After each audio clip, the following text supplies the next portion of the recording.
से मालूम एक आनर्त नाम के राजा थे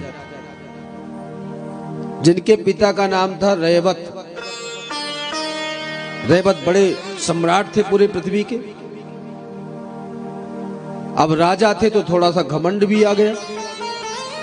घमंड आ गया तो स्वयं को भगवान मानने लगे। मेरी पूजा करो। पूरे सब जनता को कह दिया, अपने राज्य के लोगों को, कि मेरी पूजा करो। लेकिन उनके पुत्र जो आनर्त थे सब अपने पिता की इस बात के सहयोगी नहीं बने। उन्होंने कहा, देखो पिताजी, संसार में भगवान तो केवल एक है, दूसरा कोई भगवान है नहीं।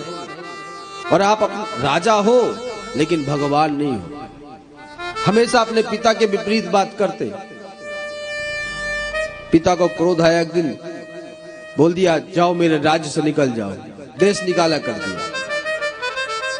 और महाराज कह दिया कि तुम मेरे देश में रहोगे नहीं। अब आनर्त ने विचार किया, ये पूरा भूमंडल तो इन्हीं का है, अब कहां जाऊं। तो महाराज समुद्र में जाकर के 10,000 वर्ष तक आनर्त ने भगवान की तपश्चर्या करी। जब तपस्या की, भगवान ने कहा, क्या बात है भाई, मांगो, क्या चाहिए। बोले, महाराज मेरे पिता ने मुझे देश निकाला कर दिया है, मुझे रहने की जगह चाहिए, रहने का स्थान चाहिए। तब सुदर्शन चक्र को भगवान ने भेजा तो इस भूमंडल को सुदर्शन चक्र ने समुद्र के जल को सुखा दिया। समुद्र अपने आप पीछे हट गए, उस भूमि को सुखा दिया। आनर्त ने यहाँ पर फिर निवास किया। भगवान प्रसन्न हुए उनकी भक्ति से। आनर्त ने कहा, महाराज मेरी प्रार्थना है कि आप आकर के और यहाँ पर सुंदर विराजे।